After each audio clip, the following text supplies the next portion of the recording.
and of course that never caught on. But anyway, I'll have to watch that. What's it called? something I don't know. I'll send it to I you. just went up. Okay, yeah.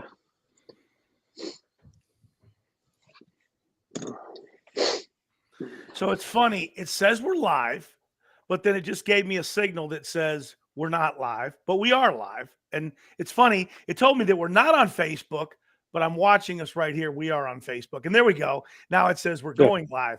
So, guys, we've been here obviously for a while. Ron Musgraves, guys, Ryan Cash, Brad Williams. We're doing this little podcast today just to say happy holidays, Merry Christmas, Happy New Year, the whole 9 yards. So what do you guys?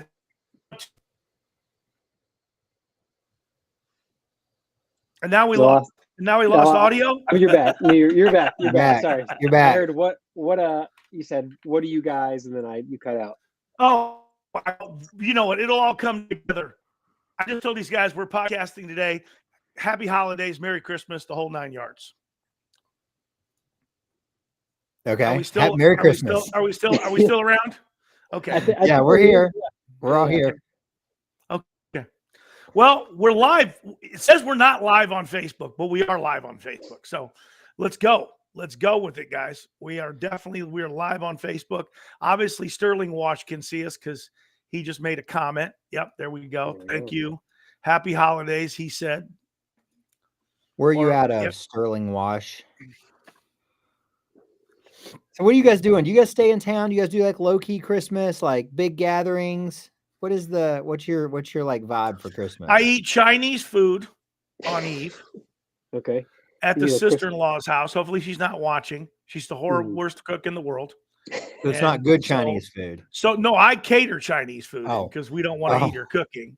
Okay. And then they come over to my house the next day. So that's the deal. And usually all the kids show up. I got 6 kids. They'll show up at some point in time to get their gifts. They may not show up to eat. Yeah, we hang around here. Normally we go with my wife's family. They're all local. My family's all East Coast still. So we usually go to my in-laws' house and just kind of hang out, eat a lot. They do a big talk about food.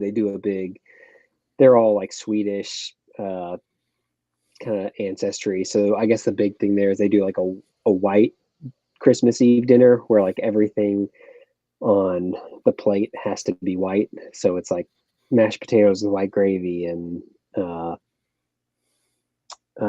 like it's a fish called Finn and Hattie. So it's like a white fish with white sauce and cauliflower, and so it's some Swedish thing. I don't know.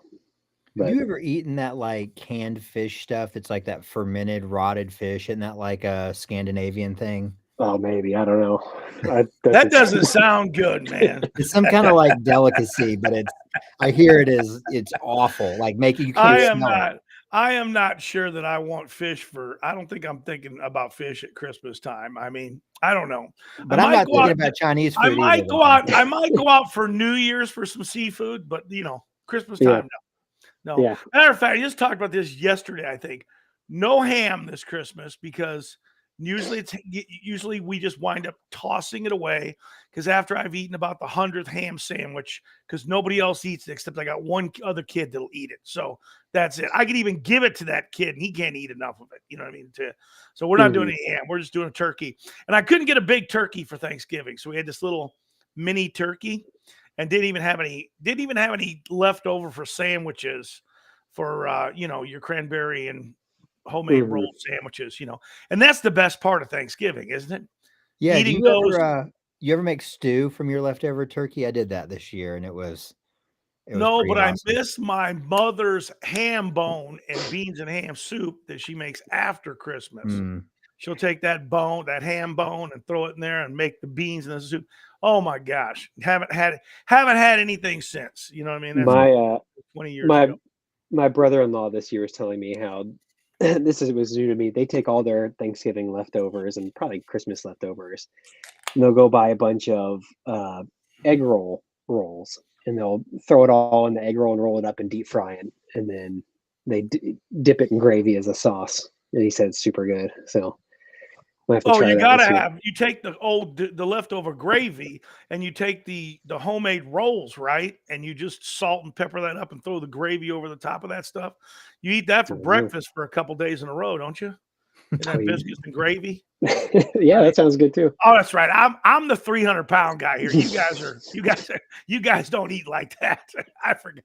Oh my goodness, I ate Yeah, till I couldn't You had a little. sleep on You guys Thanksgiving. get a fruit cup in the morning for breakfast. Yeah. Don't you know it?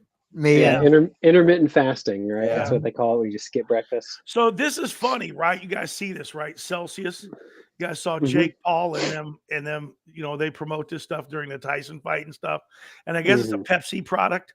My kid yesterday, we were listening to some Christmas songs, and Donny Osmond sings this song. And they go, "Who's Donny Osmond?" And I was like, "That's my, Jake Paul, and they were. He was a Mickey Mouseketeer when I was little. You know what I mean?" And I'm like, and it was kind of hilarious as I was drinking my Celsius. So I think that's the clip from this show, Ron.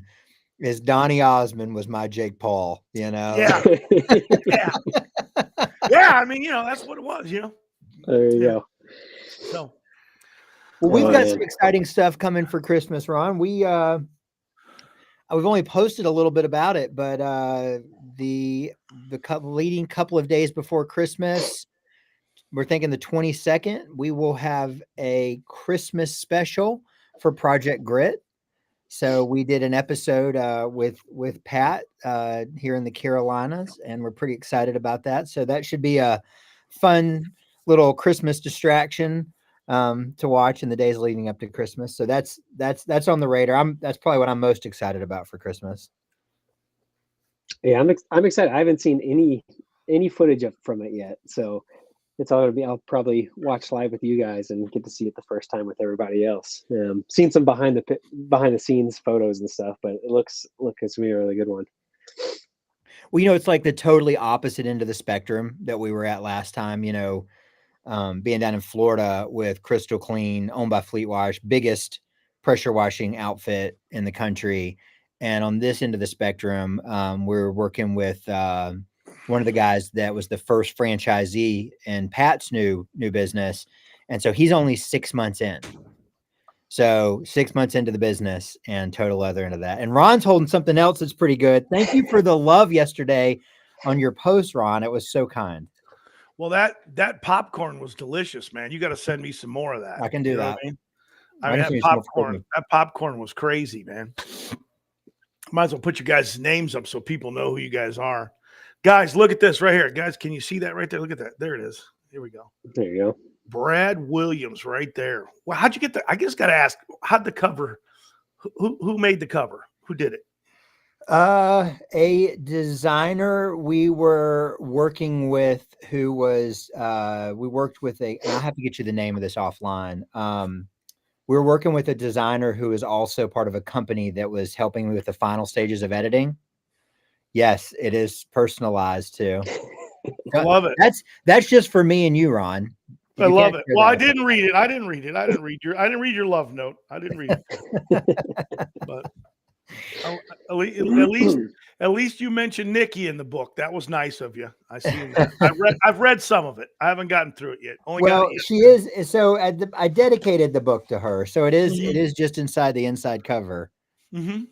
And it's a fact. And she's in it. She's in it in a few places. I say at the end of the book, like, even though it's my book and like my words, it's as much her ideas as it is mine.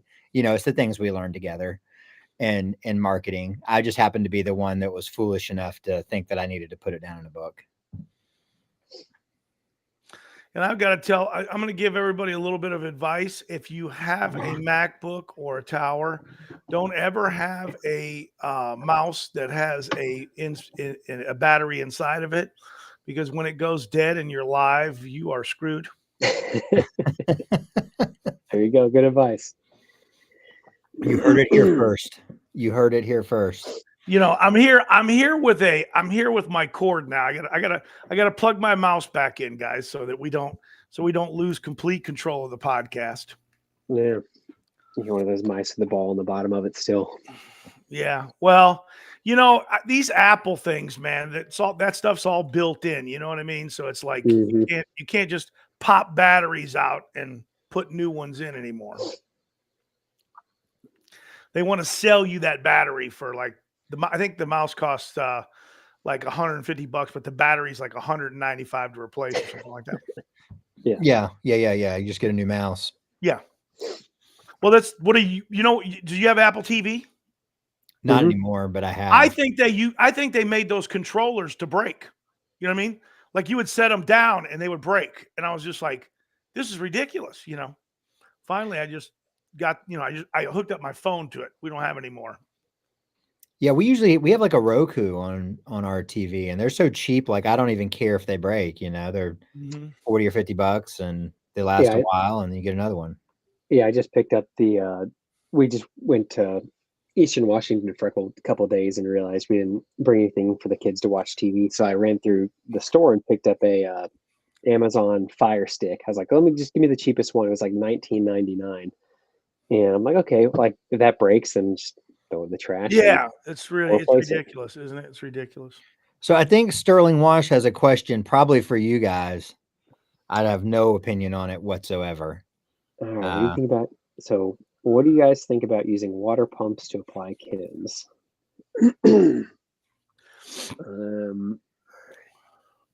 So, maybe with some clarification. If you are you talking about He's like talking about it. He's talking about those electric pumps that are well pumps, I believe. And he could say yes or no. You know what I'm talking about. They call them something else, but they're just well pumps.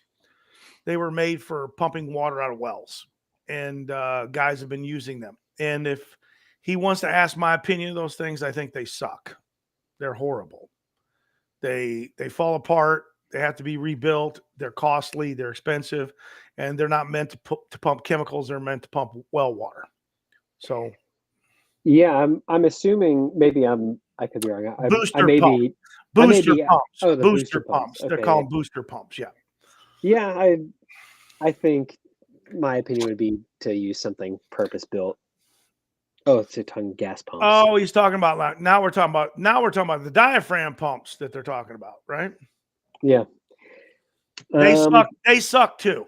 I mean, it all sucks, right? Like when you're dealing with bleach. Well, they're nothing's supposed to gonna be- suck. I mean, that's what they're supposed to Yeah. do, right? I mean, Yeah. But no, they literally suck, though.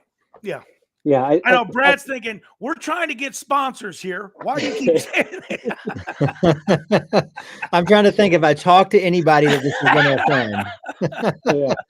I don't care, man. No, I think the reality they cannot sponsor me or sponsor me, man. When it's a bad product, it's a bad product. That's all there is to it. yeah, I would say to be as like political, but also probably as truth as possible.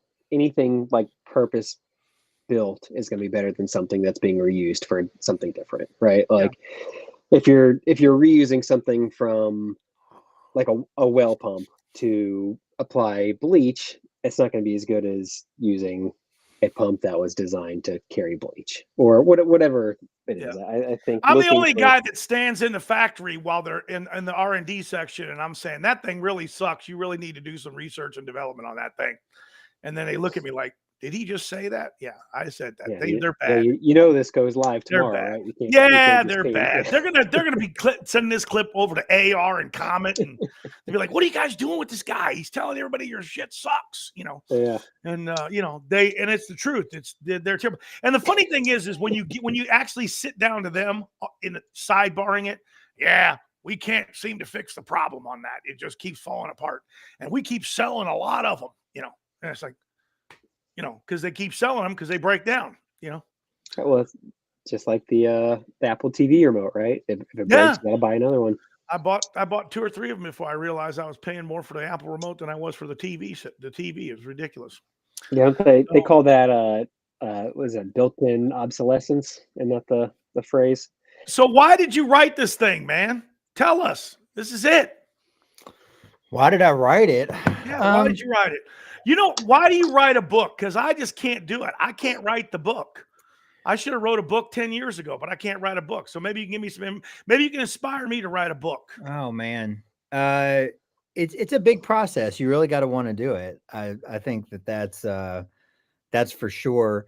You know, I always felt like that the amount of people that I will help one-on-one as a guide, consultant, whatever word you want to use around that is always finite. And, you know, but when I look around, I see a lot of businesses that, you know, I think could use better information, and I think operate on false premises and are doing things, or really getting sold bills of goods that are just, you know, bull crap.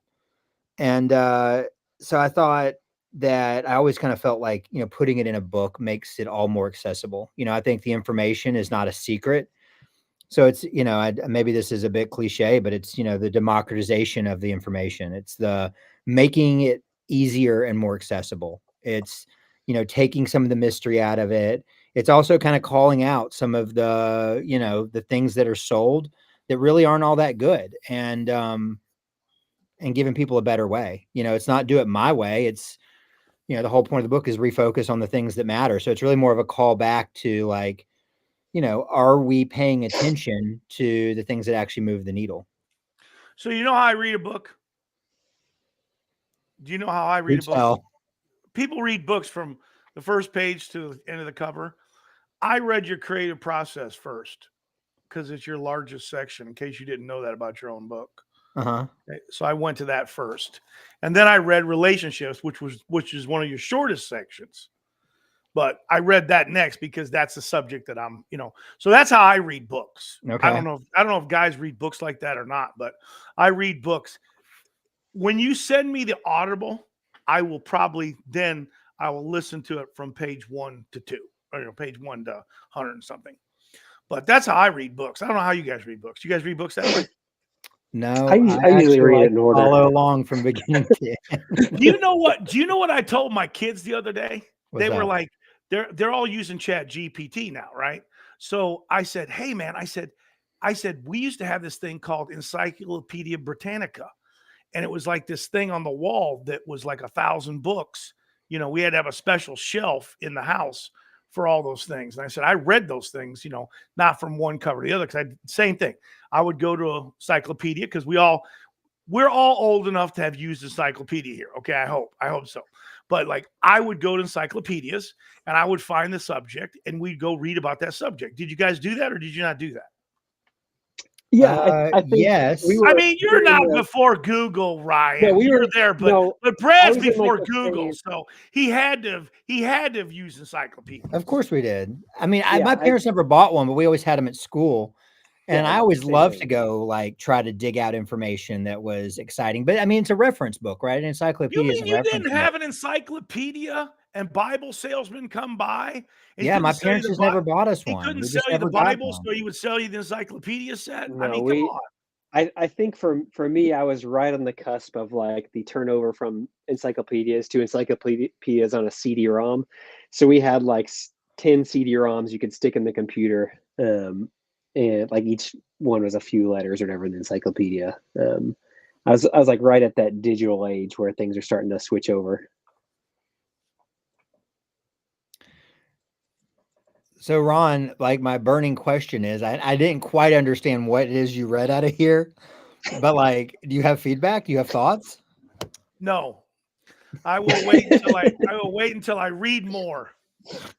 I will wait until I read more. I mean, we did this a little quick. You didn't even give me a chance to read the thing. You know what I'm saying? Yeah. I'm trying to get through it. Well, And I blame it on know that, Ryan. and I know that, and I know that I probably, my problem is when I read books, I'm usually on the couch. It's late in the evening, and I usually it's going to be a page and a half to 2 pages, you know, a day. So this thing's going to take me 6 months to get through.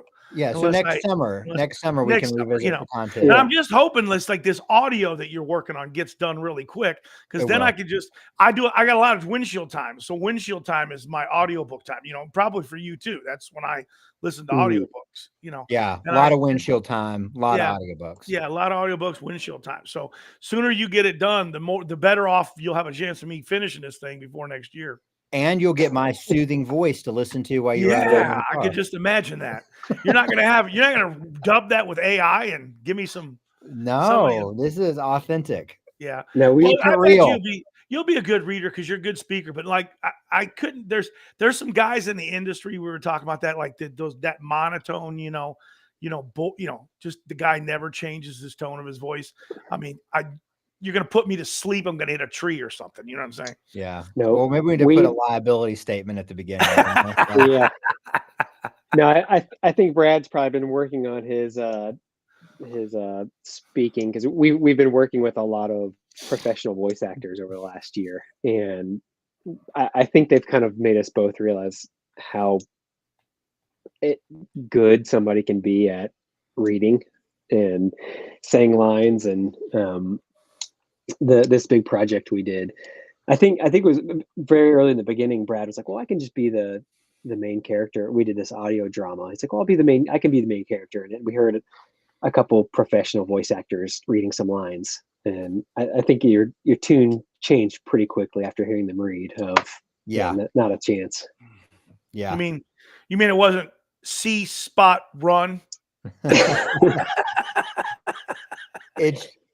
I do read a little bit better than that. Yeah. But no, I mean, you realize it's people that use their voice professionally, even in that way, like not singing, not whatever.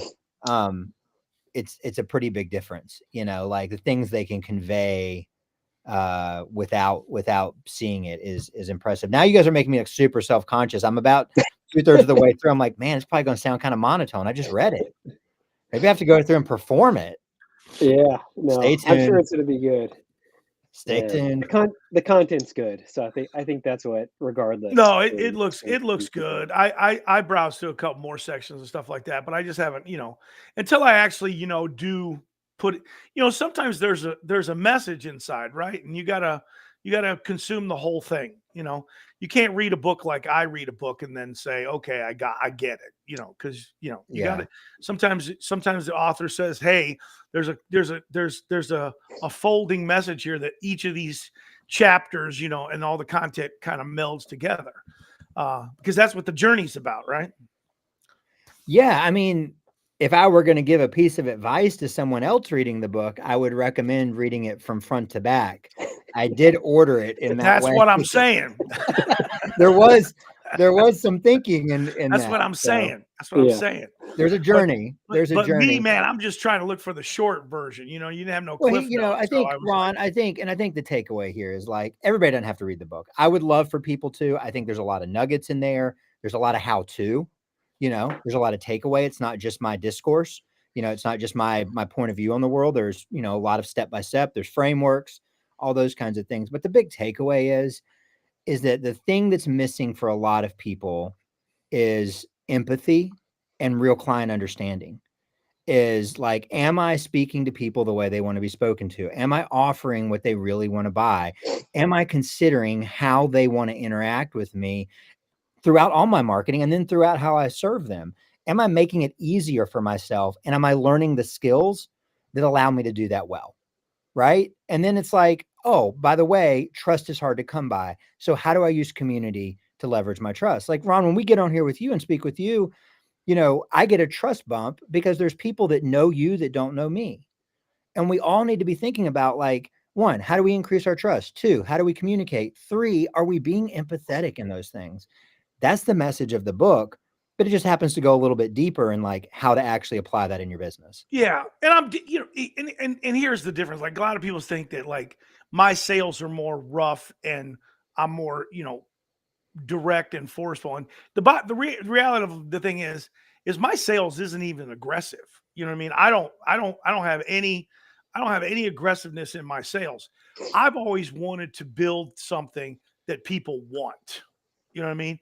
9 times out of 10, people will come to me and say, hey, I want your service. I want to do business with you. And that's what I think people don't understand, that you have to create to have a successful business. I mean, a restaurant doesn't force people to come eat there. You know what I mean? They get a recommendation from somebody that says, hey man, that dish that they're making over there at the Piggly Wiggly or whatever it is great. And people just say, yeah, let's go try it. And then they tell more people, and then more people want to come back. I want to build things that are like that. I don't want to build things like that where I got to stand out on a street corner and hustle people in, to want to buy my product or service or something like that. I want there to be a buzz out there that people say, hey, here's the guy that can get things done for me. Here's the guy we use the word trust. It's a big deal. Trust is a big deal. I argue this one all the time. I have lots of people that don't like me that use my services, and people go, that's just the weirdest thing in the world, because we had Zig Ziglar telling everybody for 35 years that if somebody likes you, they'll buy from you. So everybody got bound in on, hey, if you like somebody, they'll buy something. But I think that when you're talking about buying a car and buying a service, it's a completely different ballgame, because a service is something that's going to be a reoccurring thing, where most of us have never bought a car from the same guy ever, right? I mean, that's the craziest thing. You talk about how big the car business is, but how many guys have ever looked to go back and said, hey, I felt so good about that salesman in the car business, I want to buy another car from him. And I know there are people out there that does it, because one of my biggest mentors, the guy was named Ferguson. We called him Fergie. I bought multiple cars from the guy, but that was a very unusual situation, because we all know the car business isn't set up to be that warm and fuzzy thing where you want to go back and buy a car from some guy again. We could get deep into this, right? I mean, into the psychology of sales, right? I mean, but what I'm trying to say is, I don't think people realize, and younger kids, even Ryan, I don't think that they realize this curve. You're younger, man. This curve that people have taken in the sales game, because remember sales 10 years ago used to be that cheesy car sales mentality, right? You know what I mean? Like, hey, let's get in here and I'm going to sell you a car. And it was more of a trying to talk you into buying something that maybe you didn't want to buy, right? Instead of what sales has become today. Because sales it's a completely different animal. And if it's not a streamlined, smooth process and there's not a trust, you're not going to make the sale. Well, Ron, the big thing that's changed is the access to information and the access to inventory and the access to the market as a whole. I mean, we don't have to go back that far. And you were pretty bound to what the car salesman said. You didn't really know if they said that another place had the car you were looking for in the color you wanted, you did. But other than that, you might have to call or drive down there, or maybe they wouldn't talk to you. And today we have a dozen websites and we can check everyone's inventory instantly and all their prices instantly. And that, the availability of information has changed the dynamics a lot. But I also think that the innate trust that we walk into every situation is less than it was. And maybe not 10 years ago, but 20, 30, 40 years ago. Trust is continuing to go down. We trust what we read and see less, even though we have access to more information. So yeah, you're right. It creates a totally different dynamic. But if you look at how a lot of people market and how a lot of people sell, they're a little bit confused into how to navigate that. We still want to withhold information. That's an old tactic, right? Like, you have to come talk to me on the phone or in person to get the price, to get the information. And when we operate that way, that's not how it is today. Today, I can go online and get prices for anything. So if a business doesn't do that, they put themselves at a disadvantage. But then also realizing that people don't just trust you at your word, you have to work a little bit harder for it, is also kind of the thing so those two things I think have flip-flopped. Yeah. And I think this comment right here, I think this depends on the type of customer right there. I think that plays a part into it too. Obviously, I'm not telling you that somebody doesn't have to like you to buy from you. We always want people to like you, to like us and want to buy from us. I'm just telling you that in a professional buyer situation, not Susie Homemaker, but in a professional buyer situation where it's the person's job is to buy services, they could care two shits about whether they like you or not. They want you to be able to perform, and they want to trust that you can perform and get that job done. That's more important to them than liking you. If liking you, that's just icing on the cake to them. Okay. But liking you, they've hired their brother-in-law that almost got him fired, that couldn't do the job. Okay. And I'm sure they liked their brother. Well, maybe they didn't like their brother-in-law, but they hired him because he was their brother-in-law. And they don't want to put their own jobs at risk. So this psychology in selling is a big deal, and it's a big play on this thing. And I think guys have to understand, first and foremost, who are you selling to, right? And I think that's a big, and this is something here that I think a lot of people don't understand. They don't look at who they're selling to. They don't understand.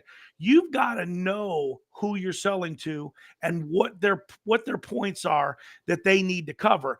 Every customer in every situation is going to be different. Susie Homemaker, her mother-in-law is coming or something, or maybe it's the husband that's hiring the service at the home, and his mother-in-law is coming. Well, they only care that their house is cleaned when the mother-in-law comes for Christmas time, because they don't want to look like a schmo. Okay. And you got to know what the importance of this engagement is. Anybody calling this time of the year, what's going on? Why are they getting cleaned right now? Because they're having a Christmas party. For Christmas party. Family's coming for Christmas. I used to laugh at these guys that would close down during the holidays. During the holidays? I mean, that's craziness. Window cleaning is huge right now because everyone's coming over. And everybody wants to see that white Christmas right out that window, and they want it to be as crystal clear and picture perfect as they can get it. You're absolutely correct, Ryan. Absolutely. Yeah, I think one of the best questions that you can ask, and if we're talking specifically about like contractors, I think this goes into any industry or any job, but as a service provider, probably the best question you can ask when you show up to their house or when you talk to them on the phone is, hey, what's the most important thing for you right now? They might, and find out, right? Like they may say, hey, we've got family coming over. We really want the windows to be clean. Or, you know what? Last time it rained, we had this gutter overflowing. Or this spot on the roof looks really bad. And when everyone comes over for Christmas, you want to make sure the whole roof looks good. Whatever the thing is, I think finding out from the customer instead of just making your best guess, like, hey, maybe we find out what Here is we the go. one thing. Communication, right on the top of that list. So if you had those 5 things, right, like right off the cuff, what do we? And I'll put the guy with the book on the spot. Okay, give them to me, man. Give it to me. I say trust is number 1. I don't care if you're selling to Susie Homemaker or whoever. You want to put like as number 2. I think like, for me and my clients, liking me is something that's way down that list. But you're right, Brian. Communication probably number 2, right? I mean, because like you said, if you don't communicate, you don't know what their hot points are. You don't even know what they're doing. You're going to get into a job and then find out, oh, the most important thing to me are these windows, and you've been focusing on something that was completely they could care less about. There's going to be nobody in the backyard, but you're spending all this time on their pool deck. It's the middle of winter time, and they're not going in their backyard. Their company's going to be in the house, I mean, and you're right. The communication thing is so important in knowing what there is. Communicating, and then we could get into this, but that's getting even further. If you're an operator owner, obviously communicating to the customer, now you got to communicate that to your people on the ground, right? And be able to perform that. How you doing, Craig? Craig Lightcap, really good guy. I don't know, remember Ryan? He was the guy with that big old monster rider in Houston. Do you remember that? Yeah, like the big. Yeah, I do. The big rider, man. One of the coolest ones I've ever seen. Yeah. Brad wasn't there. You weren't there, Brad. You don't know. I wasn't there. Ron, I want to add like a clarifying point to something you said, though. Okay. I don't entirely disagree that liking may or may not be at the top of the list, but I think there is a nuance that has to be stated that I think is pretty often misunderstood, is that when we use words like, well, they don't have to like me in a professional sense. Well, no, they don't. But don't confuse liking with the fact that even the most professional of buyer or the most corporate of buyer is still a human operating. Absolutely. Emotion. It's still Absolutely. emotionally driven. The emotions Professional- just may be prof- different than prof- Susie prof- Homemaker. Professionalism is at the top of the list. It's probably right there. It's on number 5. Absolutely. So, Absolutely. like, you have to realize that that maybe the emotions driving them are I'm not, different. and I'm not insinuating we're going to be intentionally be a jerk. That's not. No, what I'm I know that. I Yeah. know that. I'm And not that's not saying what that I'm at all. saying, Ron. I think that there's a message here that like people need to hear. Sometimes we get this idea that when we're selling to businesses, it's just dollars and cents, and that's not true. People buy for emotional reasons. They're afraid of looking bad. They're afraid of, whatever that is, whatever the thing is that's kind of like, if failure happens, I'm going to get egg on my face. I'm going to make me my job. Go ahead. Whatever those top 5 things are, they only revolve around one thing, and it's in your chapter of your book. Relationships. Yeah. That's all it is. At the end of the day, all those things wrap around that relationship. And that relationship, and what I'm saying is this. It's not that you're going to be a jerk off to somebody. That's not what if you're going to be a jerk off to somebody, you're never going to get their business, okay? Because nobody has to deal with somebody that's that. I'm just saying that they don't have to be, no one has to be the person that's coming over to sit at their dinner table. And people think that's what they have to do all the time. And a lot of times people don't want that from service contractors. They want the guy to come in, fix the toilet in 10 minutes, give them $300 and get them out of their house. That's what they want. And they want the toilet to work when the guy gets done. And everybody thinks that you want to be at somebody's house because you're charging them $1,000 to clean the house. They don't want you there for half a day. Mm-hmm. Do any of us want a service contractor at our house for a half a day to do anything? Mm-hmm. Now, sometimes, unfortunately, you get a bad situation where you got to dig out the plumbing out from under the thing. They're going to be there for a couple of days. But no one wants to get a simple service done and have a service contractor at their home for half a day. Nobody wants that. If you can wash my house in 45 minutes and charge me the money and bring the right equipment and the crew, I'm happy to pay you to get in and out, and it looks just as good as the guy that spent the half a day there. I'm happy. I think that's a big mentality switch that guys have to make, right? Is going from an hourly worker to a job worker, right? Like, no, they're not paying you for your time. They're paying to get the job done. And I think that's a real valuable switch to make in your mind is like, no, if I can provide the exact same service as somebody else and I can do it in half the time. Yeah. Like you said, that's not something to try and hide or be afraid of, right? Like that's something you want to promote. Say, hey, we can get it done even faster than the other guy and it'll be the same result. Do you want to know why I don't do this? Right. Do you want to know why I don't do? Right. I've probably written more stuff than most people in my industry. I've probably written, videoed. I'm probably the most written, videoed guy in our industry. Okay. In my industry.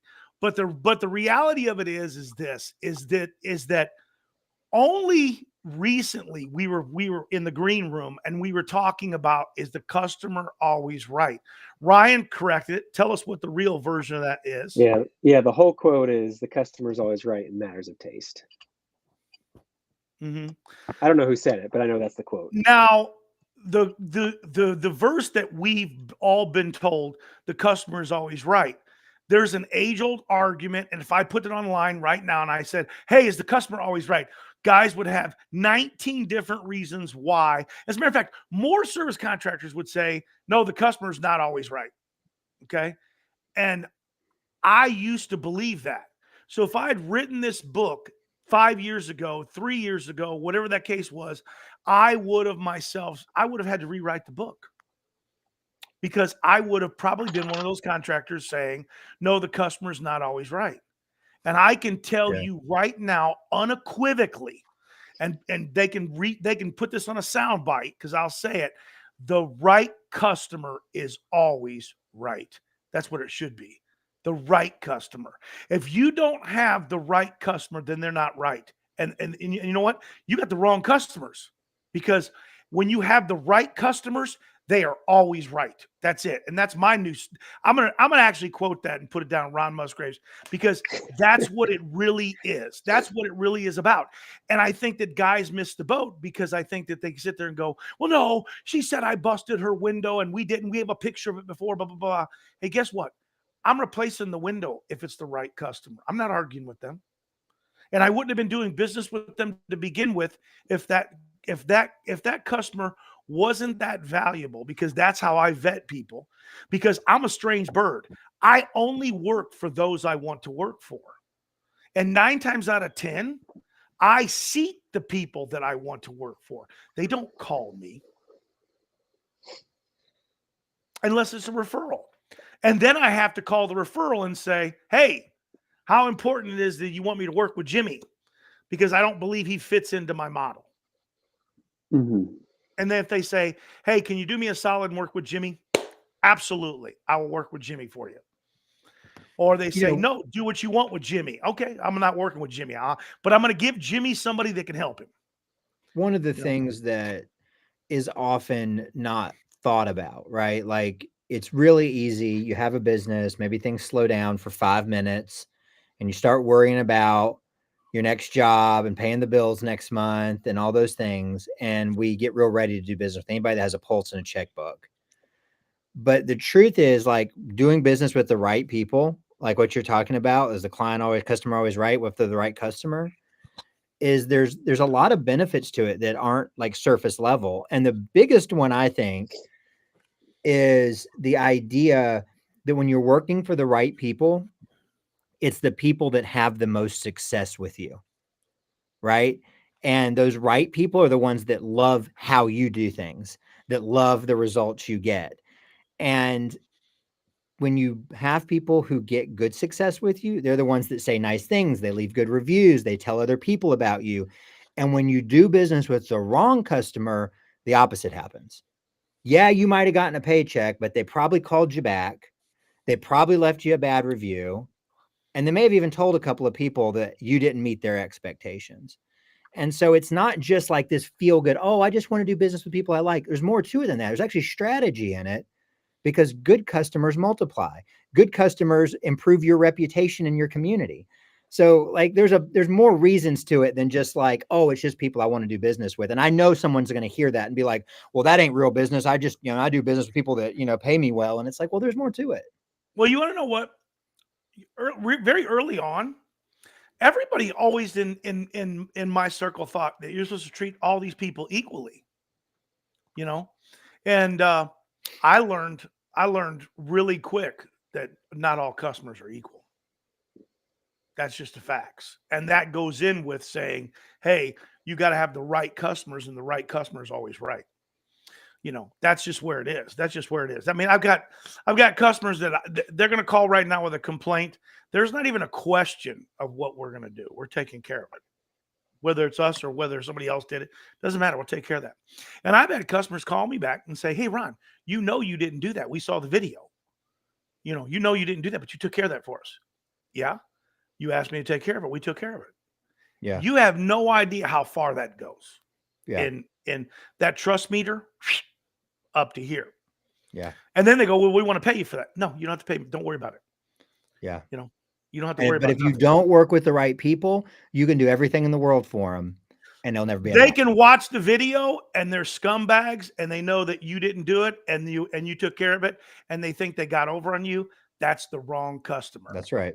That's the wrong customer. Yeah. That's the wrong customer. Yeah.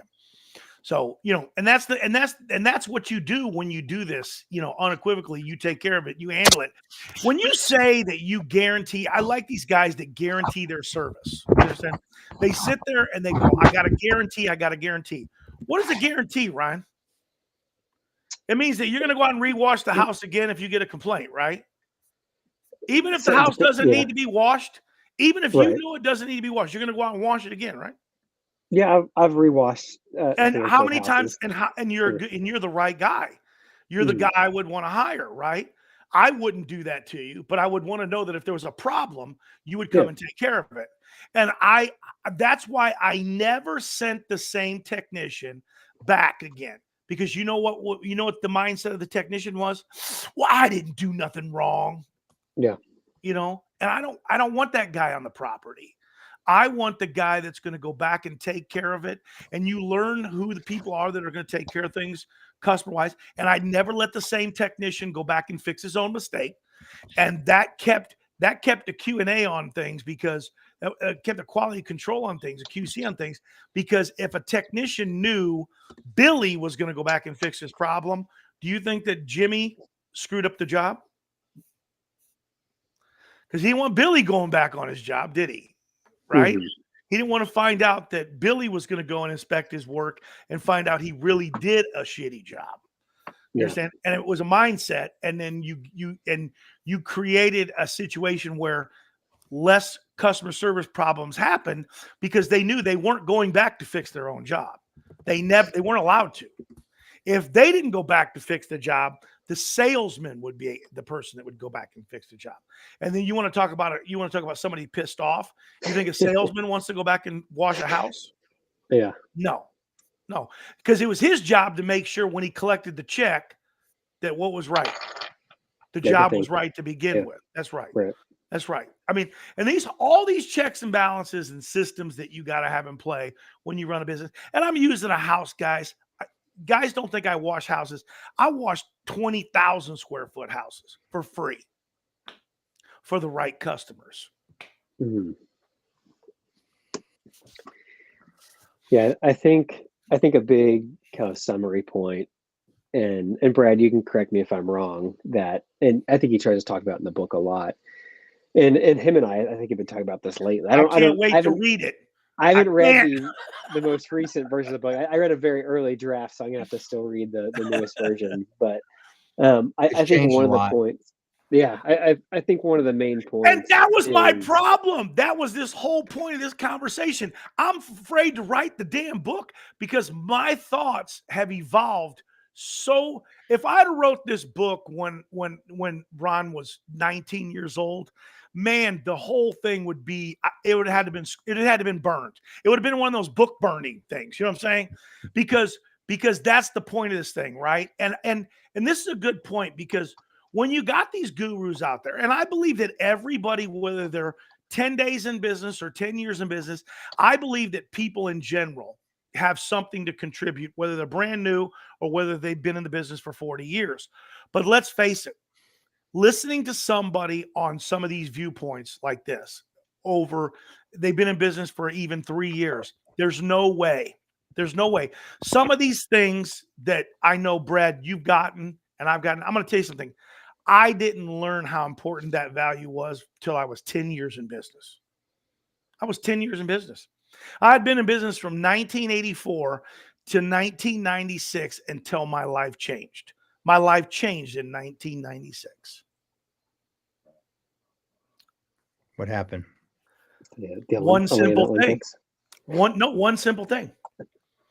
There was nothing more important than what I had to tell somebody. And meaning this, you go into a busy restaurant, you see it's busy, and you say, is the general manager there? And he's so busy, he's got his apron on, he came out of the thing, he's either cooking or washing dishes, and you think he didn't have enough time to talk to you. So what'd you do? Oh, I see you're busy. I'll get back. That mindset has to go away. There's nothing more important. His dishes can wait. His customers can wait, because what you have to tell them is the most important thing that is needed to be talked about, period. That's it. And when you get that, when you start having that mindset, things will change for you in your business and in your life. And I didn't have that mindset till 1996. I was that guy that would walk into the busy restaurant or busy office and say, hey, oh, I see you guys are too busy today to talk to me. Let me make another appointment with you, and we'll get together again. Well, yeah, they brush you off once, and it's easier to do the second time too, right? Mm-hmm. And the funny looking guy, here's a sales tip for you guys. You go into a professional office, and the funny looking guy that's not in a suit, right? Maybe he's wearing knickers to go golfing or something like that. That's the boss. That's the guy. He's the only guy in the office not in a suit. That's the guy you want to talk to. That's a huge tip. Nobody realizes how important that tip is.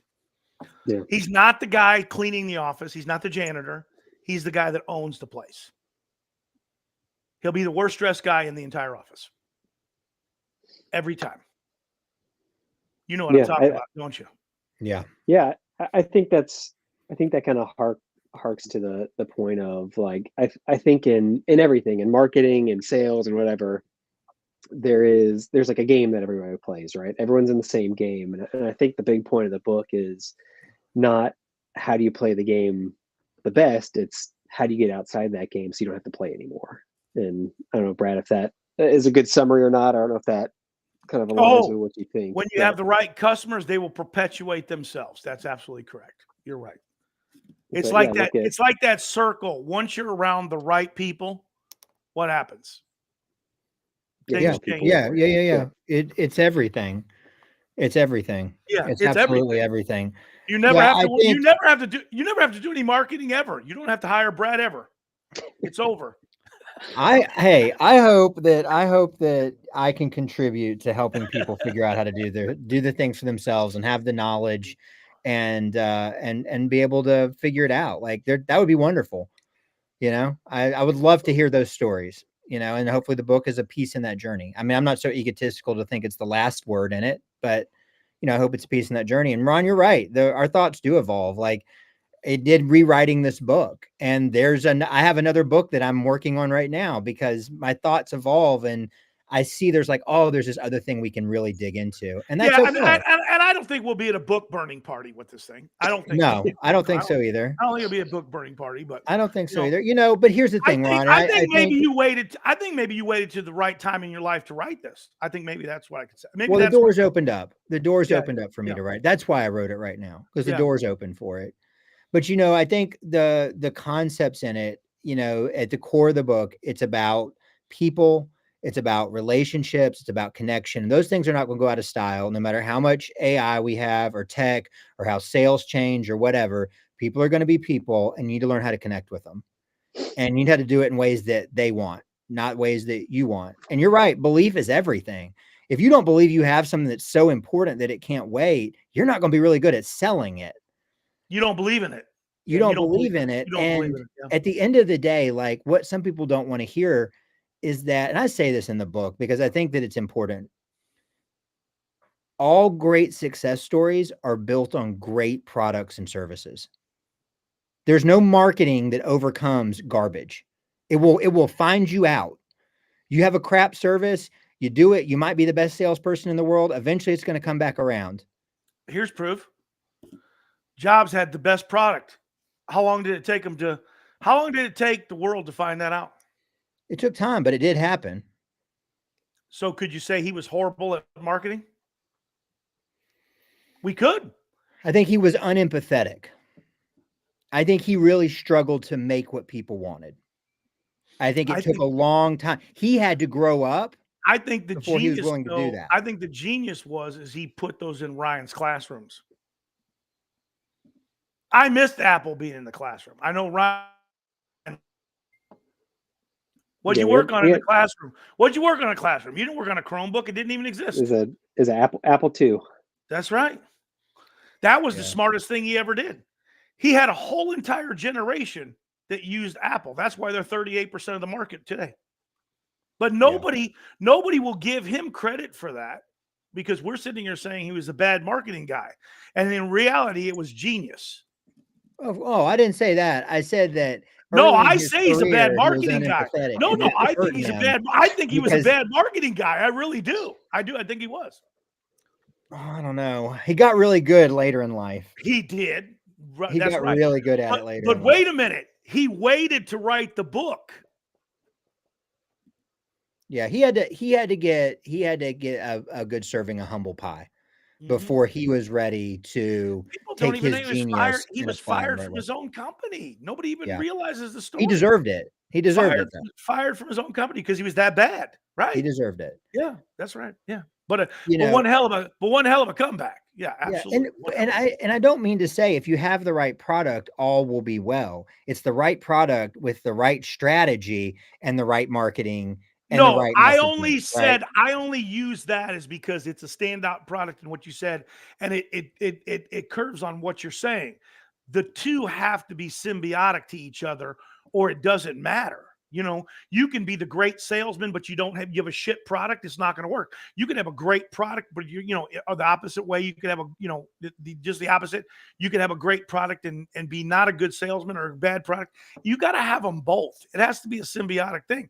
You're right. Nothing great has nobody raised something up and said, hey man, this is, the greatest thing since sliced bread, and sold it, and it was garbage. It just doesn't happen. It goes away like that. It doesn't happen. Boom. That's right. Yeah. Doesn't it does. It doesn't happen. But I think I did some reading. I don't know if you ever read Phil Knight's biography. Phil Shoe Dog. Knight. Yeah, Phil Knight, Shoe Dog. Yeah. Mm-hmm. And you look at, he spent a decade in struggle before it took off.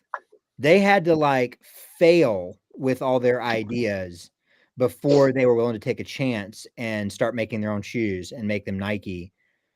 But at the core of it, they always pursued the best product in existence. And then when they figured out the marketing on it, they were unstoppable. But they focused on filling a real need in the marketplace. So I just say that to say, yeah, marketing is really important, but you got to have both. You got to have what people need. And here's the thing, Ron, this is kind of the point of the book. We could just put it, you don't have to read it.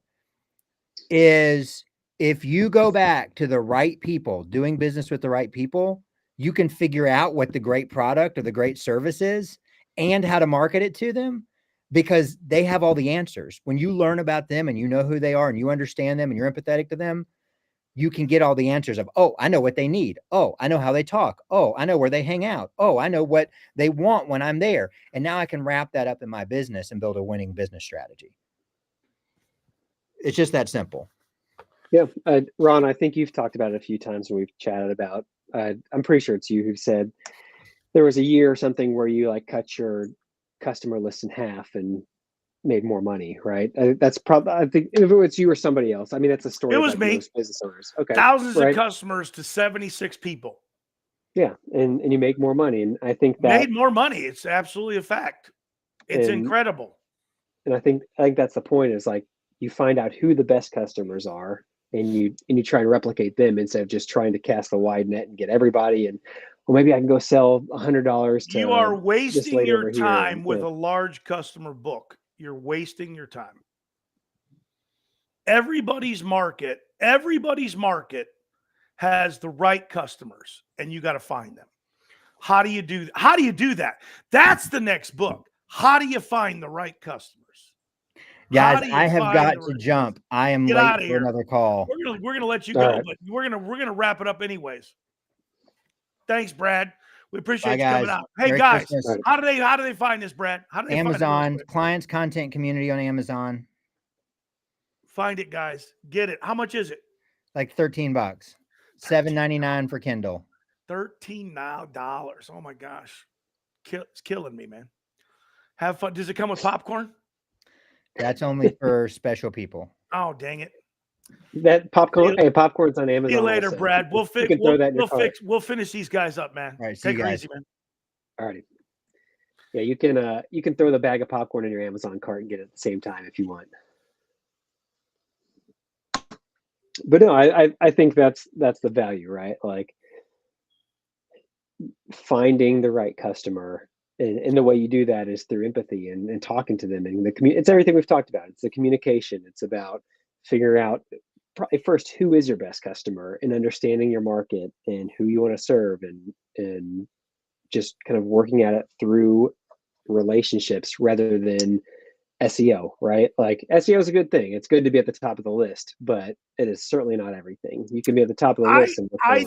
I think it depends on the customer you're trying to find, and obviously trying to find some customers. It's always good. It's always good to have a presence. You know what I mean? Mm-hmm. Everybody should have a website. Website is now like a brochure, right? Isn't it? Really? Yeah. Isn't that what it is? Yeah, it's just like a brochure. I mean, and I think everybody needs a website. Are you going to find the best customers on that website or on online necessarily? Maybe not. Maybe you'll find that home run customer that leads into a lot of other customers. You just don't know. But I think that you have to vet. I think that's what people don't understand about sales, is you have to vet the customer. You have to vet them. You have to know that they're the right customer to deal with. And when you know they're the right people, then you've made the right, you're making the right decisions, and you're going to be more successful at those customers. Yeah. That's reality. But a lot of people, man, they waste a lot of time. And I know, man, you had your business. You remember these customers you wasted your time with. I mean, and they killed you. And sometimes you're like, oh my gosh, I was at that house yesterday where I made 3 times as much money for half the time. And I spent this day and a half with these people and only made, 1/10 of what I made the day before on a customer I spent, half a day with. And then you're like, why, and then that's when the mindset starts going off like, okay, how do I know these customers? Well, in the residential game, we all know the guy calling and mentions, and they mention, hey man, I got the guy last year that did it for $59.95. I mean, that's what I did. Like, call him back right now. I got disconnected. No, you didn't get disconnected. If he's still in business, give him a call. I mean, what are you calling me for, man? Mine's going to be $5.99, like not $59.99, and then, and that's why guys like sometimes they'll say, well, I want to always go out to the place before that. I'm like, no, man, I want to give them a price on the phone to find out if I'm wasting my time. You know what I mean? Because if they're entertaining the price on the phone and now I can still come out, we got a chance to sell it, Yeah. And I was just saying in that regard and kind of in closing, you and I've talked, we've got a buddy who works for a company called My Salesman. And that's kind of their specialty. It's a guy named Grant. I'm hoping maybe we can get him on here next week to chat with you. I know he's out of town this week. I was hoping that we'd get Mr. What-you-call-it on here, man. We going to get him on there? The guy standing on tables. Matt? Yeah, Matt Williams, right? Matt Warner. Matt Warner. That's right. Quarterback, Matt Warner. We should get him on here standing on tables, man. Come on. There we go. Yeah, no, that'd be great. This guy, Grant, he's great. I'm hoping I'm working with him on a schedule to get him on maybe next week now. He's heading out of town, but he'd be a great person to talk to about exactly this, right? Like the customers needing information up front and being able to go online, see your pricing, make it easy for them. So when they call you, they already know what they're getting into, right? That's so much easier than. So a good example is I had a tree fall on our fence not a couple of weeks ago in the storm, and I'm looking everywhere like, okay, how much is this going to cost to replace? It's like, look, our fence is 20 years old. Maybe it's time for just a whole new fence, and I can't find pricing anywhere. I'm like, I don't know if I'm in for 10 grand or 20 grand or 5. Like, I just don't know. And it's like, you look at Home Depot, it's like, okay, maybe I can get some prices on panels and kind of do some math.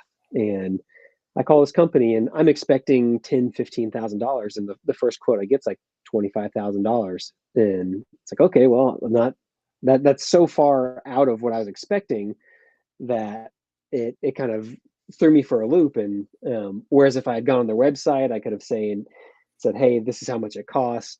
I have a range or whatever it is. I think getting just some of that upfront information, then when I call them, then they know I've already seen their pricing. They know I'm already in their ballpark and they're ready to make a sale. And it's a much different conversation than me saying, hey, about like, can you give me a ballpark?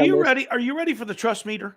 If somebody doesn't want to give me a ballpark on the telephone, my trust meter is going where?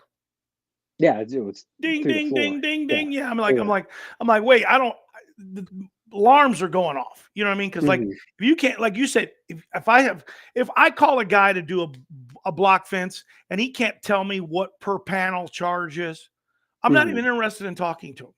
Because if he doesn't know that science and he goes, well, we got to get out there and look at it and, blah, blah, blah. I'm like, look, man, what does the footing and the panel cost per panel?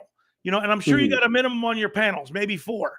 I mean, because I already know, man. I mean, this is the deal, and they'll think I've talked to like 19 fence companies at this point, and guess what? I may not be his customer. Yeah. That might be the way it goes, but I want a ballpark. I don't want a guy, like you said, wasting my time, his time to come out and tell me $25,000 to put 4 fence panels up. Because I'm the kind of guy that I'm going to go on YouTube and I might build the fence myself. know what I mean? That's what I'm doing. I think in about 2 weeks I'm gonna be building my own. I am not my customer. Yeah. No, I agree. I think it's even more important with these smaller jobs, like looking at your industry and the pressure washing guys, right? Like if you can't tell me over the phone how much it's going to cost to clean my roof, if it's in $300 to $500 range, like I'll just find somebody who can tell me over the phone, right? Like I understand there may be you show up and it's worse than you thought, or there's some other factors, but at least give me a quick ballpark of, hey, here's how many square foot my house is, here's how old it is. Can you at least give me a rough idea? Yeah. So The right customers are always right. there you go. Is that my new? Is that I got? I think that's your new catchphrase. I have to copyright that. Yeah, The get some right shirts made. customers are always right. Yeah, and I There you don't go. care what anybody says. The customer is always right, or you got the wrong customers. And I know Yeah. Pat's on there listening to us. So what's up, Pat? I heard you guys are doing a Christmas special. Brad was just telling us about it. I can't wait. We'll share that thing with you guys. That'll be an awesome thing. We talked so long, Ryan, the sun's out of your face now. I know. Yeah. The sun went up there to 11, 12 o'clock. You're good to go now, man. Good deal. It's always good to see everybody out here. We went an hour and 5 minutes, way too long, but it's good to talk. It's good to talk to you. It's good to talk to Brad. Had a good time. Don't forget, guys, 13 Bananas right here, clients, content, and community. Brad wrote this book, guys. You guys should go ahead and check it out. I've only gone through a couple of chapters that I read intermittently. I'm going to be honest. I'll probably wait for his audio version before I listen to the whole thing, but I will delve into it into certain chapters here and read it in my time. I'm just not a big reader, man. I don't know if you are or not, but I'm just not. Are you a big reader? It depends. I go in spurts, I think. Yeah, I'm just not a big reader. I shouldn't say I'm not a big reader. I read stuff, but I don't ever indulge into it. I mean, I think Moby Book might have been the last complete book that I read in third grade or something like that. There you go. Well, I've got 3 kids under 9, so most of my reading is to them. I get it, man. That's what we do, right? When you got little kids. But it's always good, Ryan. I appreciate you coming out, guys. We're gonna end this today, guys. Appreciate Ryan and Brad coming out, guys. Make sure you guys check it out. Thanks for tuning in, Pat. Thanks for tuning in, Danny, David, Craig, Sterling, Wash. Appreciate you guys watching the show. We'll see you again next time. We're going to do a little bit more holiday shows. Ryan, let's go again next week, but let's get a topic. Let's talk about pumps. Everybody wants to hear you talk about pumps. Yeah, I'd be happy to. Pumps. Let's talk about pumps. They want to hear me talk about pumps too, but they don't want to. They just might not like my thoughts on pumps. But we'll talk about pumps next week. If you want to come on, give me a call at the beginning of the week. We'll get it done, guys. Until next week, we'll talk to you guys later. Ron Musgraves, Pressure Washing Institute, Contractors First. We are out of here.